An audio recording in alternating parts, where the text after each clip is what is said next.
नमस्कार, आप सभी का हमारे चैनल जय गुरुदेव उत्तराखंड पर एक बार फिर से बहुत बहुत स्वागत है। आज का ये क्रम बहुत ही अद्भुत होने वाला है, तो आइए बिना समय व्यर्थ किए हुए लेकर चलते हैं आपको आज के अद्भुत विशेषांक की ओर।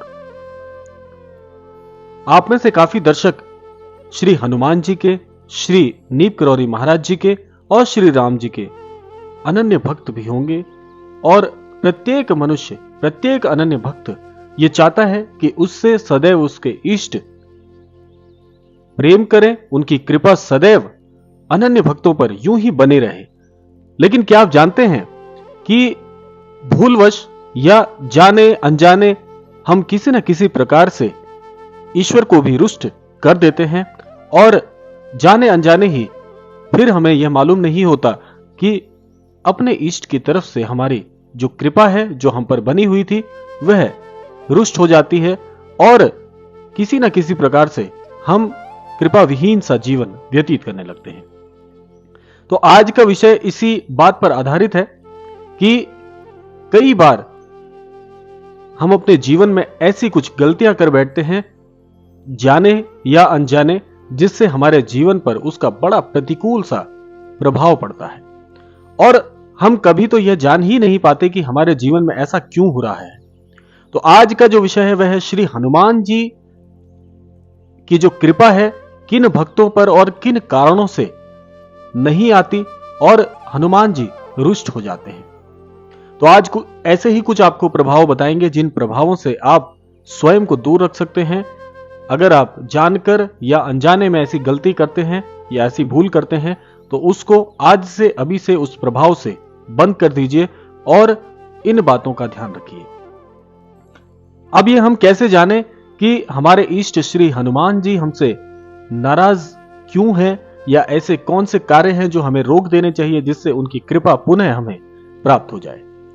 देखिए, ऐसे कुछ आपको लक्षण, ऐसे कुछ कारण इस विशेषांक में बताएंगे जो कि बहुत ही सामान्य होते हैं और इनसे आप पहचान सकते हैं कि आपके जीवन में कृपा क्यों रुकी हुई है। सबसे पहला कारण होता है कि हमारा दृष्टिकोण, हमारा नजरिया कैसा होना चाहिए जिससे हम हनुमान जी को किसी कारणवश रुष्ट ना कर रहे हो। देखिए, आप सभी जानते हैं कि हम सभी का दृष्टिकोण बहुत स्वच्छ होना चाहिए। हम सब की दृष्टि इतनी सौम्य होनी चाहिए कि सामने वाले को वह किसी प्रकार से कष्ट ना दे। हम सभी जानते हैं हमारी दृष्टि, हमारा मन, हम सब की बुद्धि बहुत शुद्ध होनी चाहिए और सदैव इसको पवित्र रखने का कार्य करना चाहिए। अपनी नजरों में जितनी पवित्रता आप सभी के लिए बना के चलेंगे, यह पवित्रता आपके जीवन में बहुत शुभ होगी और कभी भी आप ईश्वर को रुष्ट नहीं करेंगे। आप सभी जानते हैं हम सभी का दृष्टिकोण बहुत स्वच्छ होना भी बहुत आवश्यक है। यह जीवन का एक बहुत ही मुख्य बिंदु भी है और आपके चरित्र के निर्माण में भी यह बहुत सहायक होता है। तो सदैव प्रयास कीजिए कि अपनी दृष्टि को बहुत ही शुद्ध रखिए, पावन रखिए, ताकि किसी को आपकी दृष्टि से, आपके मन के प्रभावों से कष्ट ना हो। यह सबसे पहला कारण है। जब आपकी कुदृष्टि कभी किसी भी मनुष्य पर, किसी भी प्राणी पर या किसी भी ईश्वर भक्त पर पड़ती है तो आपकी बुद्धि, आपकी दृष्टि, आपकी बुद्धि, आपका मन सदैव स्वच्छ होना चाहिए। तो यह पहला कारण है, इसको आपको ध्यान में रखना है कि कभी भी ऐसी भूलवश या जानबूझकर ऐसी गलती ना करें जिससे आप ईश्वर को रुष्ट कर रहे हो। दूसरा कारण है, हम सभी क्या करते हैं, हम सभी आध्यात्म से तो जुड़े होते हैं और यह बहुत से अनन्य दर्शकों ने प्रश्न भी किया है, यह प्रतिक्रिया भी की है कि ऐसा हमारे जीवन में होना चाहिए या नहीं होना चाहिए। वह क्या बात है, मैं आपको बताता हूं। देखिए, हम सभी आध्यात्म से किसी न किसी प्रकार से जुड़े रहते हैं। आध्यात्म में जुड़ने वाले प्रत्येक अनन्य दर्शक को मैं यही संदेश देना चाहूंगा कि जीवन में सदैव शाकाहार को अपनाएं, किसी भी प्रकार के मांसाहार को अपने जीवन से तुरंत प्रभाव से हटा दें। तो यह आप सबके लिए बहुत ही अच्छा होता है। आपके जीवन में सात्विकता जितनी रहेगी उतना ज्यादा आप ईश्वर के नजदीक होंगे, क्योंकि मांसाहार बड़ा ही एक प्रकार से ऐसा प्रभाव उत्पन्न करता है आपके जीवन में। यानी कि अगर हम इसको जानना चाहें तो हम इसको ऐसे समझ सकते हैं कि यह तामसिक भोजन की श्रेणी में आता है और तामसिकता और आध्यात्म का कभी भी घनिष्ठ संबंध नहीं हो पाता। तामसिकता जितनी आपके जीवन में बढ़ेगी उतना ज्यादा आध्यात्म से आपका प्रभाव कम होता जाएगा। इसीलिए तामसिकता को जीवन से हटाएं। तामसिकता कभी भी जीवन में अच्छे प्रभाव को प्राप्त नहीं होती है। ये बहुत ही जीवन में आपको निचले स्तर तक नकारात्मकता की ओर ले जाती है। तो इसलिए जितना भी संभव हो सके जीवन में शाकाहारी बनिए। मांसाहार को अपने जीवन से तुरंत प्रभाव से हटा दीजिए, या अगर संभव हो तो इसका इस्तेमाल जीवन में बिल्कुल भी ना करें। ये बहुत ही लाभकारी होगा। आपकी बुद्धि, आपका मन सदैव सात्विक रहेगा, तो ईश्वर को जानने में, ईश्वर को पहचानने में और उनकी कृपा को प्राप्त करने में बहुत बड़ा ही यह किरदार निभाएगा। इसके अलावा जीवन में जो लोग नशे का, किसी भी प्रकार के नशे का इस्तेमाल करते हैं, जीवन में कोई भी किसी भी प्रकार का व्यसन करते हैं, व्यसन आपके जीवन में होते हैं, तो आप आध्यात्म को उतनी गहराई से नहीं समझ पाते। आप किसी भी प्रकार का नशा करें, नशा करना वैसे भी आप जानते हैं आध्यात्म के तुरंत खिलाफ है। जीवन में आप किसी भी प्रकार का नशा करते हैं तो उसे छोड़ दीजिए। नशा करना वैसे भी अच्छी बात नहीं है। आप जानते हैं नैतिकता यही कहती है और सामाजिक हित में यही कहा जाता है कि नशे से जितना दूर रहें उतना ज्यादा अच्छा है आपकी सेहत के लिए, आपकी मानसिक सेहत के लिए। और आध्यात्म में नशे को बिल्कुल भी शामिल नहीं किया जा सकता। आध्यात्म और व्यसन कभी भी एक साथ एक पहलू में नहीं रह सकते। इसीलिए आप जिस भी प्रकार का नशा करते हैं जीवन में, उसको तुरंत प्रभाव से हटा दीजिए। जीवन से आपको इसको दूर करना चाहिए। इसी में सबकी भलाई है, आपके परिवार की, आपकी सेहत की, आपके आध्यात्म की।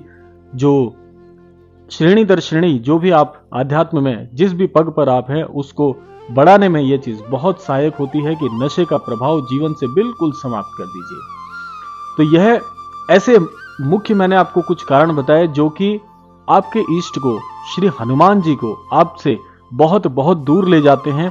इसके अलावा भी कुछ और कारण हैं, जैसे आप वाणी पे संयम रखिए। देखिए, हम सभी जानते हैं कि आज की दिनचर्या बड़ी कठोर होती है। आज का ये जो युग है, आज का जो ये समय है, बहुत बहुत ही महत्वपूर्ण है सभी के लिए, क्योंकि आप जानते हैं कि हमारी दिनचर्या में, हमारे कार्य क्षेत्र में हम अपना सबसे ज्यादा समय व्यतीत करते हैं। इसके साथ साथ यदि हम अपनी वाणी के प्रयोग पर संयम रखते हैं, बुरे शब्दों का इस्तेमाल यदि जीवन में नहीं करते हैं, तो बहुत अच्छी बात है। यदि आप ऐसे बुरे शब्दों का, कठोर शब्दों का जीवन में इस्तेमाल करते हैं तो उसको जीवन से बिल्कुल ओझल कर दीजिए, क्योंकि वाणी मनुष्य के चरित्र का बहुत बड़ा एक हिस्सा होती है, बहुत बड़ा भाग होती है। आपकी वाणी ही आपके चरित्र का सबसे पहला प्रदर्शन करती है।